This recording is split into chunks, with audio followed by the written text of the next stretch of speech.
Team, the Commander nebula readings Vethkal confirm our path. We sat proceed at alone full in the impulse. darkness Commander, of engines the are optimal. Shields at strategic full. analysis Good. chamber. Monitor all frequency. Blue light from dozens of floating screens painted his gray scales in pale colors. He had been staring at the same map for 3 hours now. His 4 eyes blinked slowly as he traced the borders of the Galactic Concord with one clawed finger. The Concord was beautiful in its completeness. 300 civilizations, 12,000 years of conquest. Every species that had ever risen to challenge them now served them. The map showed territories stretching across half the galaxy, marked in the deep purple of Concord control. But there was a hole in the map. Vethkal zoomed in on a small spiral arm, unremarkable in every way. A modest yellow star sat at its center. Around this star, a perfect sphere of empty space existed. No Concord outposts, no mining operations, no military bases. Nothing. The sphere surrounded a species called humans. Vethkal had never thought about humans before. Nobody did. They were mentioned nowhere in strategic briefings. They appeared in no threat assessments. They simply existed, ignored, like a rock in the middle of a river that water flows around without noticing. But Vethkal noticed. He pulled up the records for every species the Concord had ever encountered. The pattern was always the same. First contact, assessment, negotiation or conquest, integration. Every single time, without exception. Except for the humans. Vethkal queried the Central Archives. He asked a simple question. Why has the Concord never made contact with humanity? The answer came back in cold, official text. Exclusion Protocol Omega. Access restricted. He tried again, using his commander clearance. The same answer appeared. He tried with emergency override codes. Nothing changed. The protocol was locked behind walls he could not climb. Vethkal leaned back in his chair. In his 40 years of service, he had never encountered information he could not access. The Concord believed in transparency among its military leadership. Secrets were dangerous. Secrets led to mistakes. Yet here was the biggest secret he had ever found. He spent the next several days digging through the historical records. The exclusion protocol had no origin date that he could find. It simply existed, as if it had always been there. Every High Admiral for the past 6,000 years had honored it without question. None of them had left any explanation for why. The humans themselves were puzzling. Vethkal gathered what little information existed about them. They were soft-bodied creatures, fragile compared to most species. They lived short lives. They had only been traveling between stars for a few centuries. By every measure the Concord used, they should be easy prey. Yet nobody had ever tried to conquer them. Vethkal requested a meeting with High Admiral Scythara. She was the supreme military commander of the Concord, a veteran of 200 campaigns. Her scales were white with age, but her mind remained sharp as a blade. She received him in her private chambers, surrounded by trophies from conquered worlds, weapons, flags, the preserved skulls of enemy leaders. She listened to his concerns with patient silence. When he finished, she laughed. "You worry about nothing, Commander," she said. Her voice was dry and crackling. "Humanity is beneath our notice. They sit in their little corner of space, playing with their little ships. They are no threat to us." "Then why the exclusion protocol?" Vethkal asked. Scythara's laughter faded. Her 4 eyes narrowed. "The protocol exists because it has always existed. Some traditions do not require explanation. They require obedience. But surely there must be a reason. We do not avoid species without cause. We have never avoided anyone. Perhaps our ancestors saw no value in those worlds. Perhaps the resources were not worth the effort. The reasons do not matter, Commander. What matters is that you follow orders." Vethkal wanted to argue. He wanted to push further, but he saw the warning in Scythara's eyes. She was not interested in questions. She was interested in loyalty. He bowed and left her chambers, but he did not stop searching. Late at night, when the archives were empty, Vethkal dug into the oldest records he could find. Most were corrupted or incomplete. The data storage methods of ancient times had not survived well. Pieces of a puzzle that nobody had tried to assemble for thousands of years. He found references to a species called the Kethvoran. The name meant nothing to him. The Kethvoran were not in any current database. They were not among the conquered peoples. They were not listed among extinct species. They had simply been erased from history. But in the fragments, Vethkal found hints. The Kethvoran had ruled before the Concord. Their empire had been even larger. They had been powerful beyond imagination. And then they had vanished. The fragments never said why. They never explained what had happened. But in one damaged file, Vethkal found a single sentence that made his blood run cold. Contact with Earth species designated human resulted in complete civilizational collapse within 300 standard years. Vethkal sat in the darkness for a long time. His hands were shaking. An empire, larger than the Concord, destroyed by the same soft, fragile creatures that everyone ignored. It seemed impossible. It seemed like a mistake. But the exclusion protocol suddenly made perfect sense. Someone, long ago, had known the truth.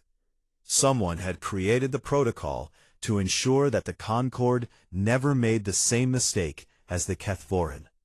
And for 6,000 years, it had worked. The Concord had grown and conquered, while humanity sat quietly in their little sphere of space. But Vethkal needed to know more. He needed to understand what the humans had done. How had they destroyed an empire without anyone noticing? He made a decision that would change everything. Using his access codes, he secretly authorized a reconnaissance probe. It was small, nearly undetectable, designed for deep observation. He programmed it with simple instructions: travel to human space, observe, and return. As the probe launched into the darkness between stars, Vethkal told himself he was being careful. He told himself that one small probe could not possibly cause any harm. He was wrong. The probe returned after 47 days. Vethkal had barely slept during that time. He had gone through the motions of his regular duties, attending meetings and reviewing reports, but his mind was always elsewhere. Always thinking about the small machine traveling through the darkness toward human space. When the probe finally appeared on his private scanner, he was alone in his quarters. It was the middle of the night cycle. The corridors outside were empty and silent. He downloaded the data with trembling hands. The first images made him stop breathing. Human space was not primitive. It was not the backwater collection of struggling colonies that everyone assumed. The probe had counted 47 inhabited worlds. 47. The humans had spread across their region of space like water filling a container, quiet and steady and unstoppable. Their cities were vast. Their orbital stations sparkled like jewels around every major planet. And their ships. Vethkal enlarged the images of their ships and felt something cold settle in his stomach. The human vessels were different from anything the Concord used. Where Concord ships were angular and mechanical, built from hard metals and sharp edges, human ships seemed almost organic. Curved hulls, flowing lines, they looked grown rather than built. And there were thousands of them. The probe had recorded energy signatures from human weapon systems. Vethkal ran the numbers 3 times because he could not believe them. Human weapons were not inferior to Concord weapons. They were roughly equal. In some categories, they were superior. This was impossible. Humanity had been traveling between stars for only a few centuries. The Concord had been perfecting their technology for 12,000 years. How could humans have caught up so quickly? Vethkal moved on to the communications intercepts. The probe had recorded thousands of hours of human transmissions. Most were ordinary, entertainment, news, personal messages between family members. But buried in the noise, Vethkal found something that changed everything he thought he knew. The humans knew about the exclusion protocol. Not only did they know about it, they had been actively maintaining it. Vethkal listened to a conversation between two human military officers. They spoke casually, as if discussing the weather. "The Concorde moved another fleet into the Theta sector last month," one officer said. "Should we be concerned?" "No," the other replied. "We've already adjusted their territorial projection maps. Their analysts will recommend expansion toward the Gamma Arm instead. Away from us, as always." "How long do you think we can keep doing this?" "As long as we need to. The protocol works because they believe it was their idea. We just help them remember to follow it." Vethkal stopped the recording. His mind was racing. The humans had been manipulating the Concorde for centuries. They had been adjusting data, influencing decisions, guiding expansion away from their borders. The Great Galactic Concorde, conquerors of 300 civilizations, had been dancing to a tune played by the very species they ignored. It was humiliating. It was terrifying. But there was more. The probe had also captured deeper communications, strategic discussions at the highest levels of human government. And in these discussions, Vethkal found references to the Kethvorin. The humans remembered them. More than that, the humans spoke about them with a kind of cold satisfaction. They discussed the fall of the Kethvorin Empire the way a gardener might discuss pulling weeds. It had been necessary, and it had been entirely deliberate. Vethkal searched the probe's data for more information. He found human historical records that had been transmitted between academic institutions. These records told a story very different from the fragments he had found in the Concorde archives. The Kethvorin had been the dominant power in the galaxy when humans first ventured beyond their home system. Like the Concorde, they had built their empire through conquest. Like the Concorde, they had believed themselves invincible. When they encountered humanity, they saw only weakness, soft bodies, short lives, primitive technology. They attacked human colonies without hesitation. They bombarded cities from orbit. They captured humans by the thousands and sold them as slaves. The Kethvorin believed they had won. They were wrong. The humans did not fight back in any way the Kethvorin understood. They did not send fleets to challenge Kethvorin warships. They did not try to defend their colonies with weapons. Instead, they did something the Kethvorin never expected. They disappeared. Human populations evacuated from vulnerable worlds. Ships scattered into the darkness between stars. The humans became ghosts, impossible to find, impossible to track. The Kethvorin declared victory and returned to their empire, satisfied that the threat had been eliminated. 20 years passed, then the problems began. At first, they were small. Supply shipments went missing. Communication relays failed. Important officials died in accidents that seemed random, but happened too often to be coincidence. Then the problems grew larger. Kethvorin allies suddenly turned hostile, citing grievances that had been settled centuries ago. Trade partners broke their agreements. Border disputes erupted into violence between species that had been at peace for generations. The Kethvorin looked outward for enemies, but found none. The attacks were coming from inside their own empire. Humans had infiltrated everything. They had learned the Kethvorin language. They had studied Kethvorin culture. They had spent decades positioning themselves in critical locations throughout the empire. Advisors to powerful leaders, engineers maintaining vital systems, scientists developing new weapons. And when the time was right, they struck. Not with guns, not with bombs. They struck with whispers, with lies, with carefully planted evidence that turned friends into enemies. They released diseases that killed only Kethvorin. They corrupted computer systems. They assassinated leaders and replaced them with puppets who served human interests. The Kefvoran Empire did not fall in battle. Civil wars erupted across 1,000 worlds. Species that had been conquered rose up against their masters. The empire tore itself apart while humans watched from the shadows. Within 300 years, the Kefvoran were extinct. Not a single member of their species survived. Vethkal sat in his dark quarters, surrounded by floating screens filled with human data. He understood now. He understood why the exclusion protocol existed. He understood why every admiral had followed it without question. The humans were not weak. They were patient. They did not fight wars the way other species did.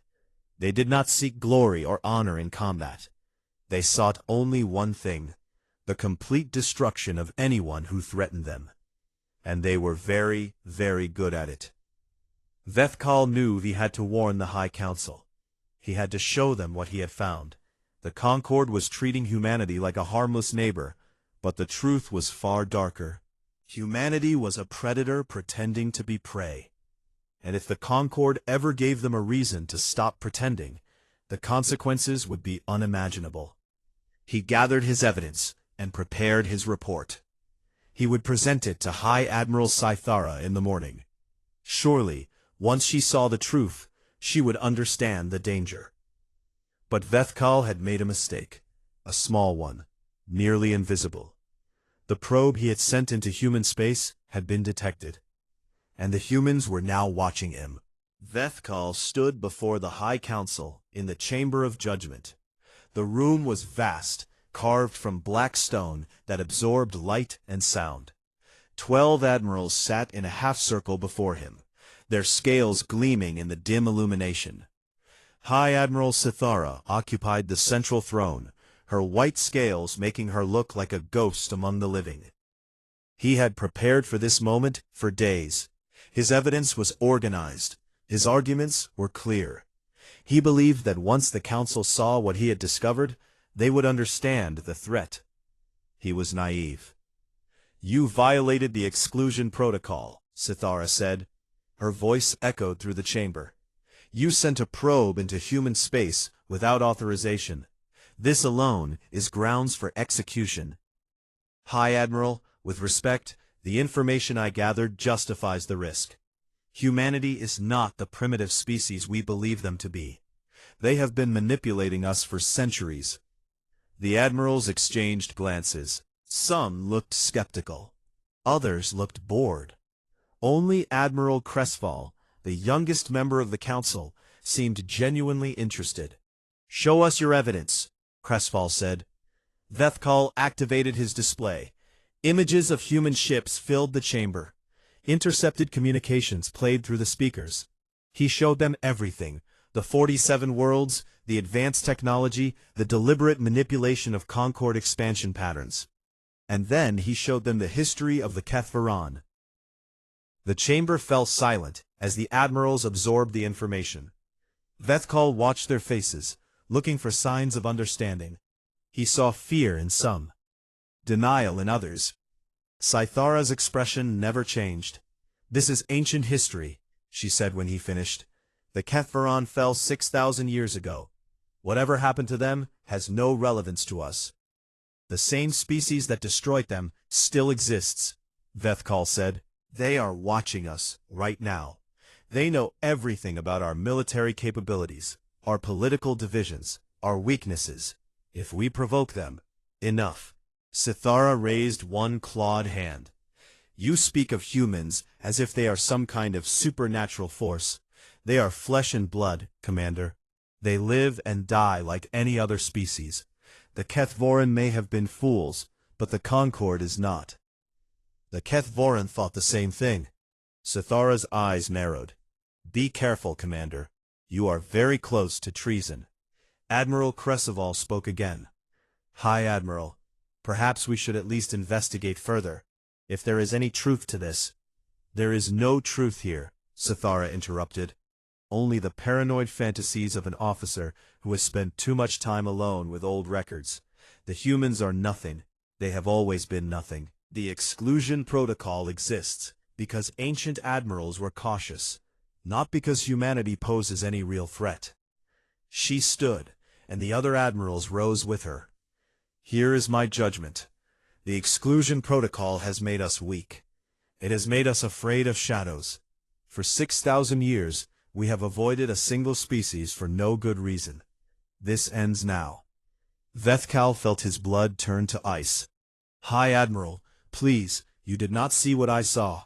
The humans do not fight wars the way we do. They will not meet us in battle. They will destroy us from within, slowly, over generations. By the time we realize what is happening, it will be too late. Sithara smiled. It was not a kind smile. Then we shall have to move quickly, won't we? She gave the order that night. A battle group of 20 warships was assembled in secret.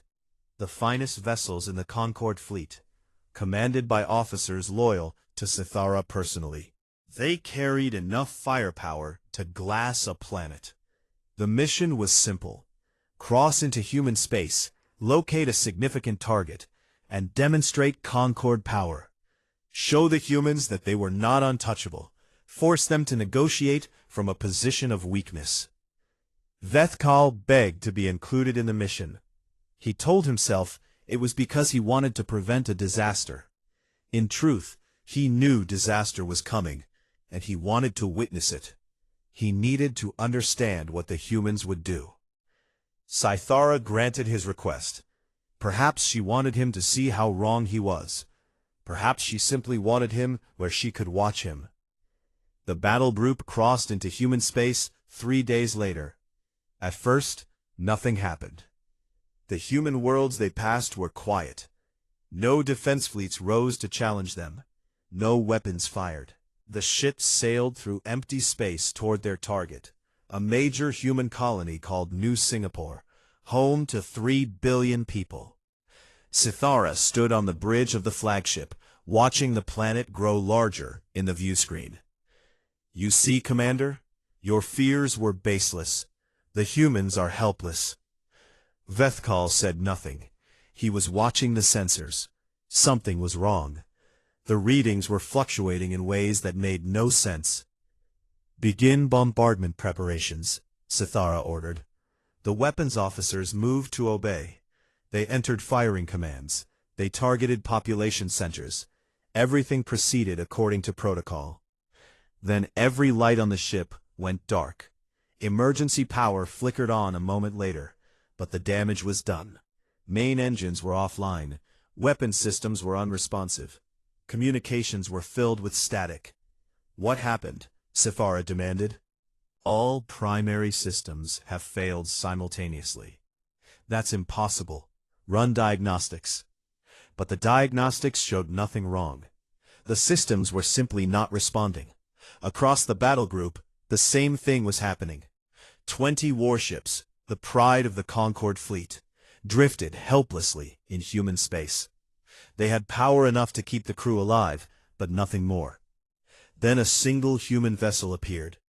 It was small, smaller than a Concord shuttle. It carried no visible weapons. It approached the flagship slowly, almost casually, as if it had all the time in the universe. A transmission came through the static. A human voice, calm and friendly. Good evening. My name is Admiral Chen. I represent the Earth Defense Coalition. I believe you have made a navigational error. This is human space. You were not invited. Sithara grabbed the communication panel. This is High Admiral Sithara of the Galactic Concord. You will restore our systems immediately, or face the full might of our empire. There was a pause. When Chen spoke again, she sounded almost sad. You were warned. Your predecessors left records. We know they did. We allowed those records to survive, specifically so this moment would never happen. Yet here you are. Restore our systems, Sithara repeated. Her voice was harder now, edged with fear she was trying to hide. I will not do that. Instead, I will give you a demonstration. A small one. Consider it a lesson. The transmission ended. For several minutes, nothing happened. Vethkal watched the human vessel floating in the darkness. It did not move. It did not fire. It simply waited. Then the screaming began. It came from the lower decks first. Officers reporting that crew members were attacking each other. Fights breaking out for no reason. Soldiers turning weapons on their companions. Vethkal watched on the security monitors as the madness spread. People he had known for years suddenly looked at each other with hatred. Old grudges surfaced. Secret resentments exploded into violence. The ship tore itself apart from within. On the bridge, an officer suddenly pointed at Scythara. "She is the one who brought us here. She is the traitor." Others took up the cry. Weapons were drawn. Vethkal backed against the wall, watching in horror as the crew turned on their leader. Scythara fought back. She was old, but she was still deadly. She killed 3 officers before they overwhelmed her. Vethkal closed his eyes. He did not want to see what came next. The humans had not fired a single shot. They had not boarded the ship. They had simply reached into the minds of the Concorde crew and turned them against each other. 300 years to destroy the Kethvoron. 3 hours to destroy a Concorde battle group. The lesson was clear. Vethkal woke in silence. He was lying on a soft surface. The air smelled different than any ship he had ever been on.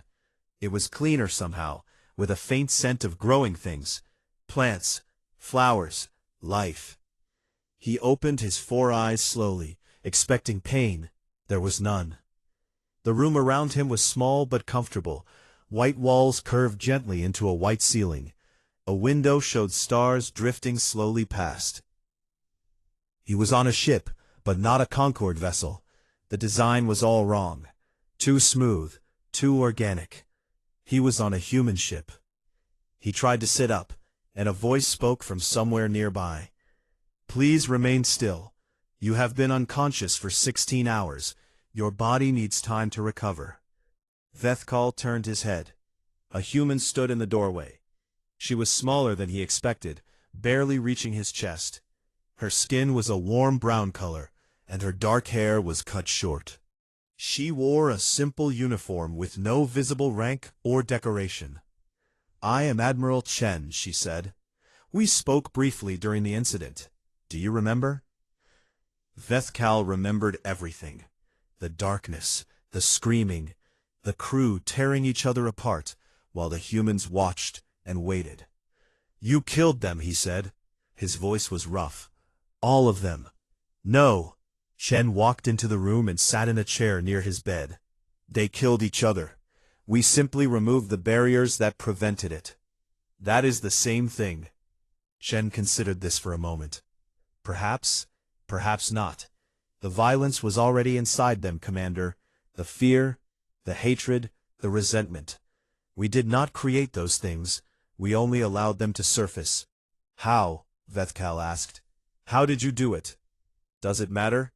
Would understanding the mechanism change anything?" He supposed it would not. "Why am I alive?" he asked. "Why did you save me?" "Because you tried to warn them." Chen's eyes were dark and steady. "You found our history with the Kethvoron. You understood what we are capable of. You begged your leaders to listen. They did not. You were watching me. We have been watching all of you for 6,000 years, Commander. Your probe was detected the moment it crossed into our space. We let it gather its information. We let you find the records we wanted you to find. We hoped that knowledge of the Kethvoron would be enough to prevent this moment." Vethkal felt a chill run through his scales. "You planned this, all of it, even my discovery. We planned for many possibilities. Your discovery was one of them. Your leader's arrogance was another." Chen leaned forward slightly. "Let me be clear about something. We did not want this confrontation. We have spent 6,000 years avoiding it. The exclusion protocol served both our peoples. You stayed away from us. We left you alone. Everyone was satisfied. Until Sithara." Chen nodded. "Your High Admiral believed that ancient warnings could be ignored. She believed that time had made us weak. She was wrong." Vethkal looked at the stars beyond the window. Somewhere out there, the wreckage of the Concorde battle group was still drifting. 20 ships, thousands of crew members, all dead. "What happens now?" he asked. "That depends on your leaders." Chen stood and walked to the window. "The battle group's destruction will not be hidden. Your people will learn what happened. They will demand answers. They will demand revenge. And if they attack?" Chen turned to face him. "Then we will respond. Not with fleets, not with bombardments. We will respond the way we always have. Slowly, patiently, completely. You would destroy the Concorde, like you destroyed the Kethvoron. If necessary." There was no pride in her voice, no satisfaction. She spoke as if describing an unpleasant task that could not be avoided. "We would prefer not to. Destruction on that scale is wasteful, inefficient. It takes resources and attention away from things we actually care about." "What do you care about?" Chen smiled slightly. It was the first expression of genuine warmth Vethkal had seen from her. "Gardens," she said. "Music. Stories told around fires. Children learning to walk. The taste of fruit grown in real soil under a real sun. The sound of rain on a roof. We care about life, Commander. Small, ordinary, beautiful life. That is all we have ever wanted." "Then why did you destroy the Kethvoron?" The smile faded. "Because they would not let us have it. They came to our world when we were young. They burned our cities. They took our people as slaves. They thought we were weak because we were soft, because we died easily. Because we did not fight back with weapons, they understood." She paused, looking at something Vethkal could not see. "We learned their language. We studied their culture. We found their weaknesses. And then we taught them what happens when you threaten what we love. The lesson took 300 years, but when it was finished, everyone understood. Humanity is not prey. Humanity is patient. And humanity protects its gardens." Vethkal thought about the Concorde, 300 civilizations, 12,000 years of conquest, the mightiest empire the galaxy had ever known. And the humans were willing to tear it all down, rather than let anyone threaten their gardens. "I will deliver your message," he said. "I will tell them what I have seen. But I cannot promise they will listen." "No," Chen agreed, "you cannot. But you are the only voice of reason they have left. The other officers who question the mission are dead. Cythara is dead. The admirals who opposed her will need evidence to convince the rest of the council." "What evidence?" Chen reached into her pocket and pulled out a small crystal. "This contains recordings of everything that happened. Your probe's data, the battle, the aftermath, everything the Concorde needs to understand their situation." She placed the crystal in Vethkal's hand. "There is one more thing," she said. "A message from my government to yours." "What is the message?" Chen's eyes were cold now, cold as the space between stars. "The exclusion protocol will be honored.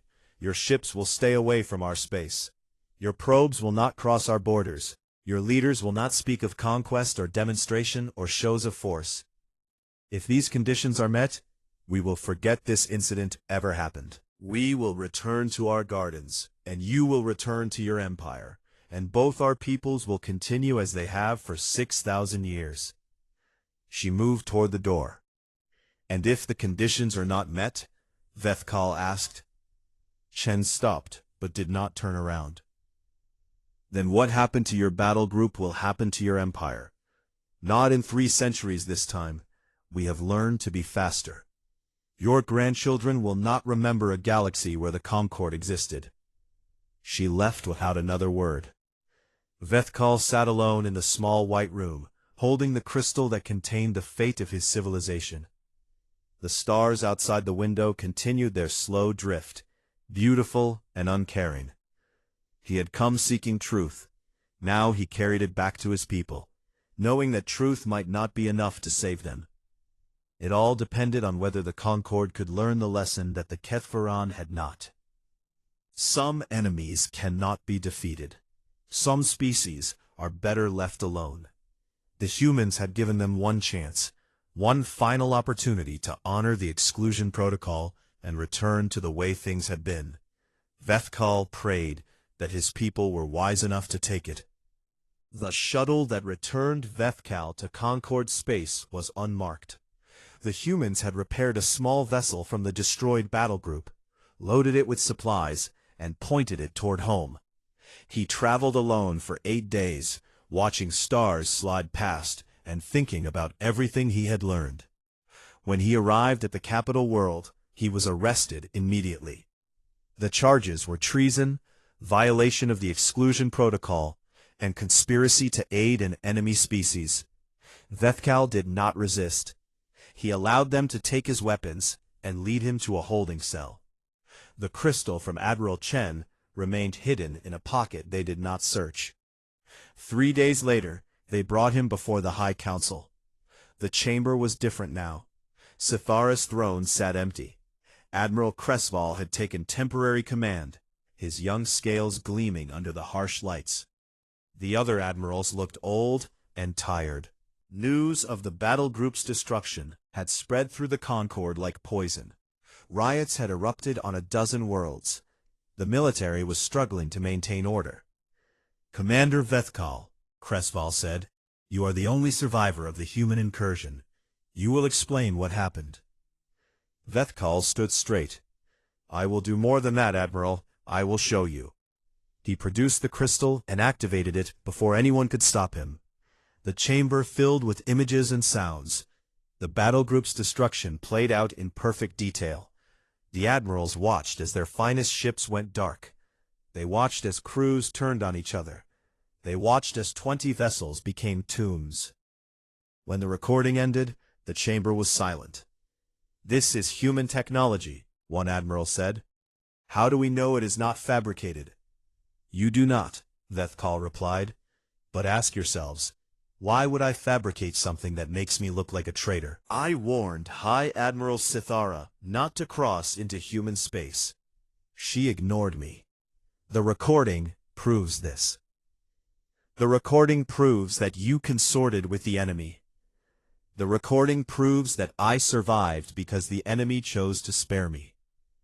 Vethkal turned to face the full council. "The humans sent me back with a message. The exclusion protocol will be honored, or our empire will fall." "Threats," another admiral spat. "We are the Galactic Concord. We do not yield to threats." The Kethvarans said the same thing. "Where are they now?" The chamber fell silent again. Cresval leaned forward. "Tell us everything, Commander. Everything the humans told you. Everything you learned." Vethkal spoke for 3 hours. He told them about the probe, about the human ships and cities, about the manipulation of Concord expansion for 6,000 years, about the Kethvaran Empire and its complete destruction, about Admiral Chen and her garden. When he finished, the admirals were divided. Some wanted revenge. They spoke of building larger fleets, developing new weapons, launching a full invasion of human space. They believed that the Concord's size and power would eventually overwhelm any enemy, no matter how cunning. Others wanted to honor the protocol. They had seen what the humans could do. They understood that conventional warfare would not work against an enemy who attacked from the shadows. They argued for peace, for isolation, for the wisdom of their ancestors. The debate continued for days. Vethkal was kept under guard, neither freed nor executed, while the council argued about the future of their civilization. In the end, it came down to a single question. Could the Concord survive a war with humanity? Cresval ordered a full strategic analysis. The military's finest minds studied the human capabilities that Vethkal had documented. They ran simulations. They calculated probabilities. They explored every possible scenario. The conclusion was unanimous. No. The Concord could not survive a war with humanity. Not because humans were stronger, not because their weapons were better, but because humans did not fight wars the way the Concord understood them. The Concord was built for conquest. Their military doctrine assumed that enemies would meet them in battle, that wars would be decided by fleets and firepower. They had no defense against an enemy that could turn their own people against each other. They had no counter to an enemy that could corrupt their systems, poison their alliances, and destroy them from within. The humans had spent 6,000 years learning everything about the Concord. They had infiltrated databases. They had studied commanders. They had mapped every weakness, every pressure point, every vulnerability. And the Concord knew almost nothing about them. A war with humanity would not be a war at all. It would be a slow collapse, exactly like the Kethvoran. The Concord might last longer than 300 years, but the end would be the same. Civil war, chaos, extinction. The Council voted on the 7th day. The exclusion protocol was reinstated unanimously. Additional restrictions were added. No Concord vessel would approach within 10 light-years of human space. No probe or sensor would be directed toward human systems. All records of the battle group's destruction would be sealed. Officially, the incident had never happened. Vethkal was released from custody. The charges against him were dropped. He was even promoted, though the promotion felt hollow. He had been right about everything, and thousands of people had still died because nobody had listened. He spent the next 50 years as a historian. He compiled everything he had learned about humanity and the Kethvoran into a private archive, accessible only to future high admirals who might need to understand why the exclusion protocol existed. In his final memoir, written shortly before his death, he tried to explain what he had learned. "We asked why we never attacked humanity," he wrote. "The answer was always there, hidden in our oldest records, waiting for someone to look. Those who attacked humanity are no longer here to tell the tale. The Kethvoran learned this lesson too late. We almost learned it the same way." He paused in his writing, remembering Admiral Chen's face in that small white room. "The humans are not warriors," he continued. "They do not seek glory or conquest. They do not build empires or demand tribute. They want only to be left alone with their gardens and their children and their ordinary lives. But they protect those lives with a patience and ruthlessness that no other species can match. Cross them, and they will destroy everything you have ever built. Not with anger, not with passion, with the calm efficiency of a gardener pulling weeds. The Kethvoran were weeds. They were pulled. The Concord was very nearly pulled as well. We survived because we learned, at the last possible moment, to walk around the garden. Let this be a lesson to whoever reads these words. Some species are prey, some species are predators, and some species are something else entirely. Something that does not fit our categories, something we cannot understand. Humanity is such a species. Do not try to conquer them. Do not try to threaten them. Do not even try to understand them. Simply leave them alone. The exclusion protocol is not a weakness. It is wisdom. And wisdom is the only thing that will keep us alive. Vethkal finished his memoir and sealed the archive. He died peacefully in his sleep 3 weeks later, the last survivor of the battle group that had crossed into human space. The exclusion protocol remained in effect for the next 10,000 years. The Galactic Concord rose and fell and was replaced by new empires, each of which inherited the warnings of their predecessors. And humanity remained in their little corner of space, tending their gardens, watching the stars, and waiting for anyone foolish enough to disturb them. None ever did.